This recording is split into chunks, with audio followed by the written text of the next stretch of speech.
Welcome back. So we're just continuing straight on from where we left off previously. We have her lovely red multicoloured hair here.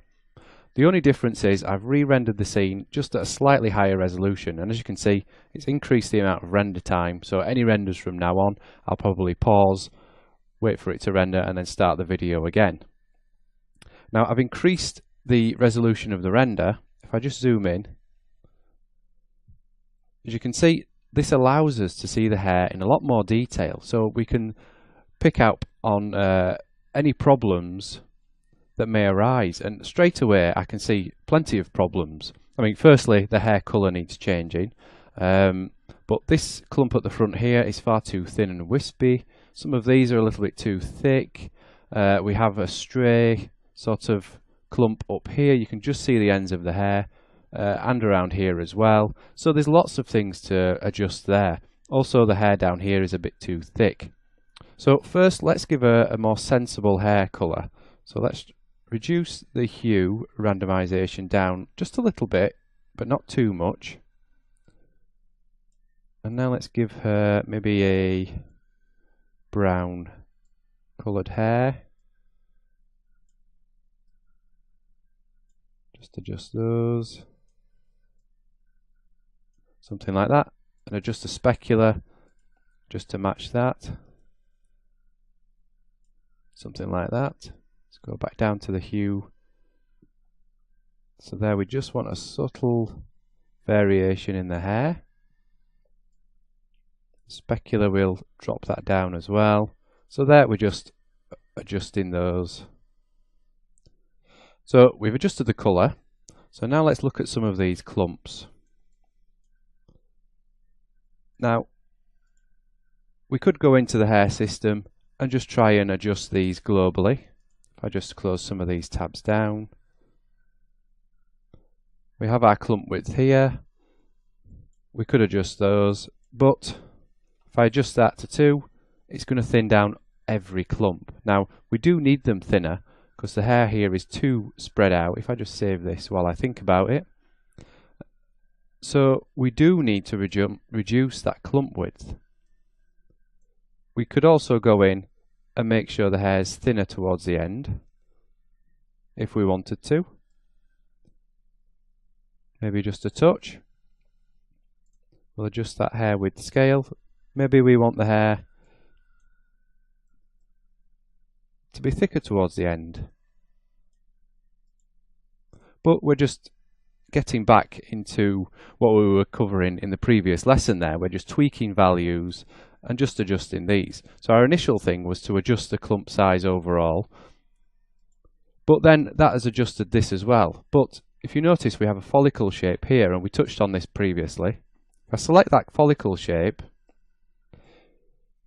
now obviously we have dynamic overrides in here, and I think we enabled that. If I set this back to dynamic, I'm going to disable this, and that's going to make that is now going to be using the global override, global dynamic settings for the hair. But this hair is static, so let's switch it back to static, which has just turned those off. All we've done is disabled those overrides there. And in here, down in render overrides, which is the bit that we're focused on, we can see we have a couple of values which are already set in here. So let's reset those back to 1 and 1. So that clump is now back set to exactly how the other clumps are. So it's using those global settings. Now these are just multipliers. So 1 is 100% of whatever is set in your hair system shape. So if we wanted the clump width to be 200%, we'd set that to 2. And you can see that's widened that. But we don't, we want that thinner. So let's just drop that down. Something like that. Obviously we have our density multiplier, so we could have it thicker or thinner. And we want it a little bit thinner. And then we have our curl and twist and colour overrides here. Obviously if you want that hair at the front curl, we can override that. And you notice it's just doing it on this curve, not any of the other hair. So actually let's set that to 2 just to demonstrate maybe a little bit more. just to demonstrate. And the end of this needs to taper off. Now that would be in your dynamic overrides here, but I don't want to play around with those. Let's go back into our hair system shape, our clump width scale, and we'll just adjust that a little bit, like so. But then again, why not? Set that to dynamic, even though it's not dynamic. Turn on our dynamic overrides. We could turn off collide and adjust these. But then we get the problem. Previously it wasn't updating until we changed the setting up here. Static, dynamic,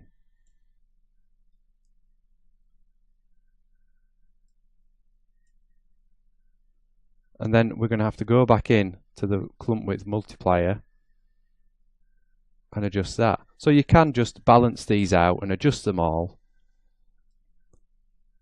Let's just adjust that density there. Just because this isn't physically dynamic doesn't mean you can't use these to adjust the way the hair looks. And obviously you can adjust all these. It's not collidable, so we may as well just disable that. Clump width in here, we could adjust that. But again, the same issue that we had before. Static, dynamic, and then that updates that. But then we'd started to stray away from the look that we originally wanted. So just for now, I'm just going to turn off those dynamic overrides and just focus on this bit here. Increase our density. So I think you get the idea with that. Rather than editing the hair system globally, you can go into the follicle shape, adjust the render overrides originally. If you do have animation in the scene and it's going to be affected by the dynamics, then you will have to edit the dynamic overrides as well. For these sorts of illustrations, I tend to skip the dynamic overrides and just edit these render overrides here. And we can do that not just on the front there, we could do that on the side here as well.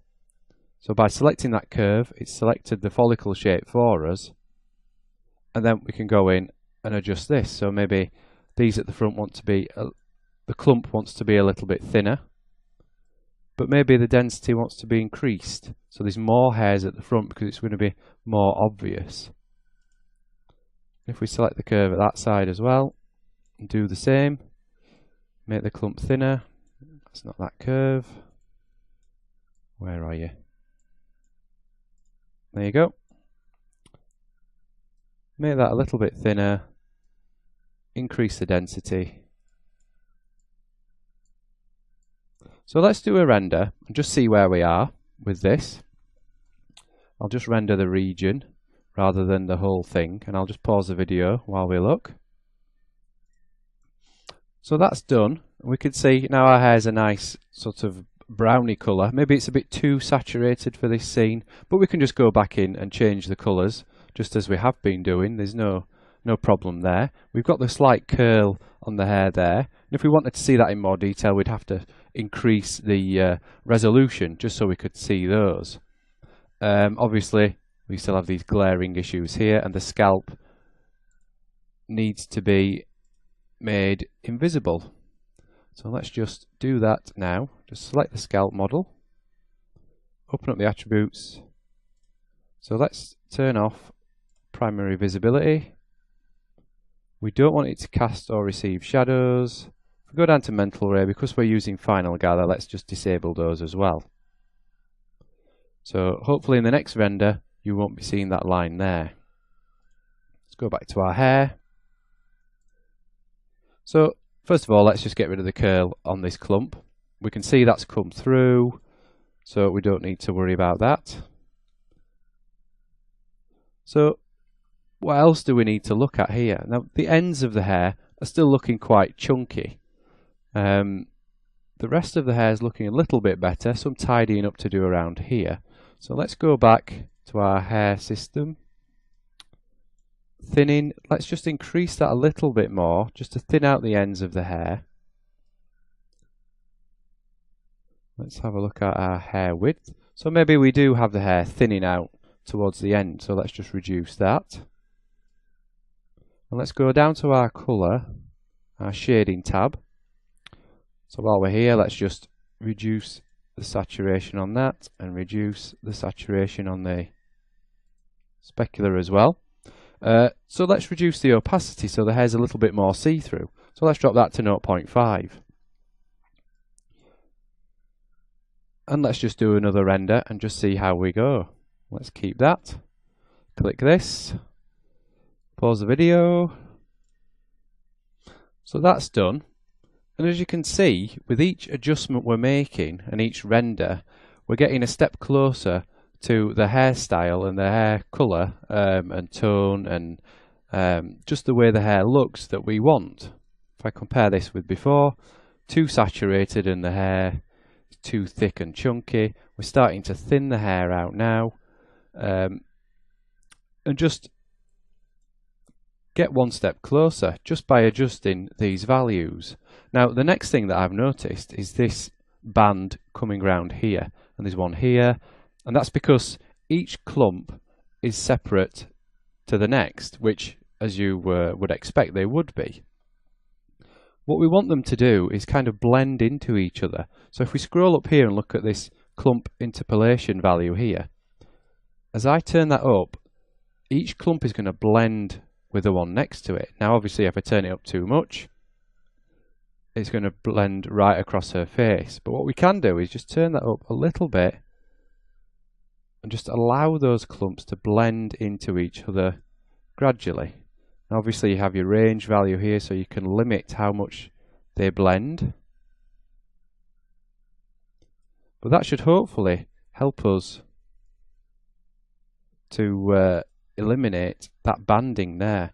Now as you saw there, you do it too much and you start ending up with hair coming through the actual model. So you just have to be careful. So if we increase that just a little bit, just like so, that'll hopefully blend those in to each other. If not, then you'll have to go in and just adjust your curves and your clumps just to get rid of that obvious banding there. Our scalp model is still, there's just a slight shadow there, so let's just try turning that off. Like so. So what else can we do before let's open up our attribute editor. So let's just do another render just to see where we're at. Let's save that. So the renders are only taking 2 minutes each now, so it's not as bad, but I'll still pause the video. So that's done, and I can see straight away that a lot of the individual clumps which we saw previously, like so, we're now starting to blend those in with each other. And the hair, particularly at this side here, is looking a lot nicer just by adjusting that value. Now these bits around here, we need to go in and physically adjust the curves just to fix the flow of things up and around here. But there's one more area I wanted to touch upon before I call it a day with the hair. If we go back to our hair shape system, just select that. Let's just scroll right down to displacements here. And what this is going to do is add more variation to the hair. And as you can see, you can add curls, and that's just going to add a bit of a crinkle to the hair. You can adjust the frequency of that.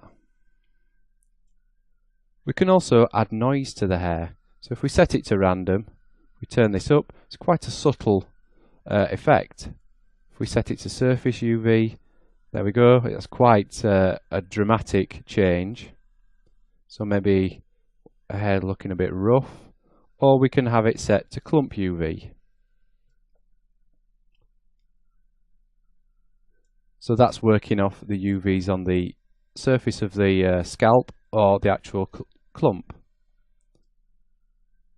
So it's more a global or a clump thing, really. So if we turn that up just so we can see the difference, you can also turn up the detail in that noise. Obviously you've got your UVW frequency, so you can adjust how the noise is on the hair. Subclumping method. Now this is for if the hair's damp. If we turn that up, you can see each clump's going to sort of stick to each other. And you can add in randomness as well. And that's going to, just like above, so you can work it off surface UVs or clump UVs. Let's turn that off for now. And just like with all the other elements, you have a graph which you can use. So let's say we want the displacements to be less at the base but more at the tip. So here we set the base to 0, the tip to 1. So we maybe just reduce it a little bit at the tip, at the base, and have it at the tip. But that's just a nice way of adding a bit of randomness to the hair. So let's just do one more render, just to see how that's changed our hair.